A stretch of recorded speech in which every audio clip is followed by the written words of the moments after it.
반갑습니다. 영화가 끝나면 생각나는 영화 비평 자판기입니다. 오늘 이야기할 영화는 원카입니다. 영화를 즐기는 방법은 다양하죠. 영화의 이야기 또는 세계관을 즐기거나 장르적 즐거움을 즐길 수도 있고, 웨스 앤더슨 감독의 작품들은 영상을 보는 것만으로도 즐겁죠. 또 음악으로 우리에게 울림을 주는 영화들도 있습니다. 다양한 관점과 방법으로 영화를 즐길 수 있고, 그것들이 우리를 더 풍성하고 충만하게 만들어 줄 겁니다. 오늘은 원카의 이야기가 담고 있는 은유와 상징에 대해 이야기하고자 합니다. 원카는 판타지 장르의 뮤지컬 스타일이 가미된 동화 같은 이야기의 영화입니다. 원카에는 마법 같은 초콜릿이 나오고 풍선을 타고 날아다니는 환상적인 일도 벌어집니다. 그렇다면 그냥 신기하고 환상적인 이야기만 이어진다면 재미있는 영화가 될까요? 그렇진 않겠죠. 이야기와 우리 사이에 무언가 연결고리가 되어주는 것들이 있을 때 그 이야기에 더 공감하고 몰입하게 될 겁니다. 예를 들어 영화 해리포터 시리즈가 담고 있는 주제로 차별을 떠올릴 수 있습니다. 혈통, 출신에 따른 차별을 놓고 벌어지는 갈등의 이야기가 영화의 큰 줄기이자 뿌리가 되어주는 것이죠. 그렇다면 원카가 가진 은유와 상징의 연결고리는 무엇일까요? 원카는 어떤 이야기의 뿌리를 가지고 있을까요? 지금 들어갑니다.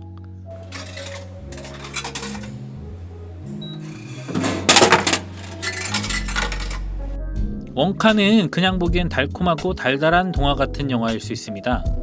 뮤지컬 장르의 스타일을 빌려 중간중간 음악과 안무를 통해 멋진 장면들도 선사하죠. 무엇보다 저는 이 영화를 통해 움파룸파의 매력에 푹 빠졌습니다. 하지만 원카가 담고 있는 이야기는 제법 무겁고 생각해볼 만한 것들입니다. 그냥 달콤하다기엔 쌉싸름한 맛도 제법 느껴졌다 이 말입니다. 영화의 오프닝은 우리에게 많은 정보를 줍니다. 영화의 첫인상이며 우리는 이런 영화야 라고 건네는 인사기도 합니다. 원카는 오랜 항해를 마치고 육지에 도착합니다. 배에서 내린 그의 재산은 단 12소벌인. 달콤 백화점에서 장사하겠다는 푸른 꿈을 안고 마을의 맛집 지도에 지출, 구두 닦기 친구에게 지출, 호박 구경하다 깨뜨려서 또 지출, 호박이 구두에 묻어 다시 구두 닦기 친구에게 지출, 잘 곳이 없는 이에게 기부, 마지막으로 그냥 흘려서 지출, 그리고 노숙 결정. 이 오프닝을 통해 얻을 수 있는 정보는 이 마을은 물가도 비싸고 숨만 쉬어도 돈이다. 그런데 원카는 돈이 없다. 하지만 없는 돈도 나눠주는 착한 사람이다 정도일 겁니다. 물론 이 오프닝이 가지는 또 다른 의미는 뒤에서 한 번 더 이야기하겠습니다. 그렇게 달콤 백화점에 도착한 원카는 3명의 초콜릿 사장을 만나죠. 이들은 이곳의 초콜릿을 독점하고 있으며 초콜릿 카르텔로 불립니다. 그리고 그 대척점에 원카가 있는 것이죠. 이 영화에서 초콜릿은 재화의 가치를 지닙니다. 마을의 신부와 수도사들을 비롯해 경찰서 서장은 그들의 초콜릿에 빠져 초콜릿 카르텔의 뒤를 봐줍니다. 성당의 지하에는 비밀 초콜릿 금고가 있고, 서장은 카르텔의 유지를 위해 온갖 방법을 동원해 원카를 해치려 합니다. 원카가 공격받는 이유는 너무 맛있고 신비한 초콜릿을 만들기도 하지만 아주 값싼 초콜릿을 판매한다는 것입니다. 초콜릿 카르텔 입장에선 자신들의 이익을 위협하는 존재이니 제거할 수밖에 없는 거죠. 이 영화에는 착취의 장면도 많이 등장합니다.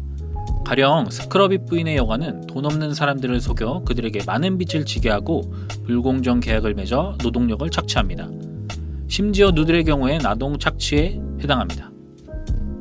초콜릿에 매수된 신부는 그들의 초콜릿을 신성한 성당에 숨겨주고, 초콜릿에 중독돼 점점 살이 붙어 걷기도 힘들어지는 서장의 모습은 부패한 종교와 권력에 대한 상징으로 쉽게 읽을 수 있습니다. 그렇게 영화 원카는 부패한 자본주의 이야기를 로알드 달의 원작 찰리와 초콜릿 공장의 프리퀄로 녹여냅니다. 누들은 원카에게 이곳은 가난뱅이는 욕심쟁이를 이길 수 없다는 논리가 지배하는 곳이라 말합니다. 그 말에 원카는 그러면 세상을 바꾸면 된다고 말합니다. 부패한 자본주의가 지배하는 마을에 상륙하는 원카의 오프닝이 다시금 생각나는 부분입니다. 원카의 상륙을 세상이 바뀌는 시작점으로 볼 수도 있는 거죠. 영화 원카가 던지는 메시지는 간단합니다. 원카의 엄마는 부자들은 모르는 초콜릿의 비밀을 알고 있다고 합니다. 나중에 밝혀진 그 비밀은 내가 가진 초콜릿을 사람들과 나누는 것입니다. 원카는 자신의 꿈을 향해 가며 많은 나눔의 행동을 보여줍니다. 잘 곳 없던 이를 위한 기부를 시작으로 누들의 도움에 평생 초콜릿을 보장하고 산더미 같은 빨랫감을 자신이 가진 기술로 해결해 동료들에게 노동 해방을 선사합니다. 마지막엔 초콜릿 카르텔의 금고를 열어 마을 사람들에게 돌려줍니다.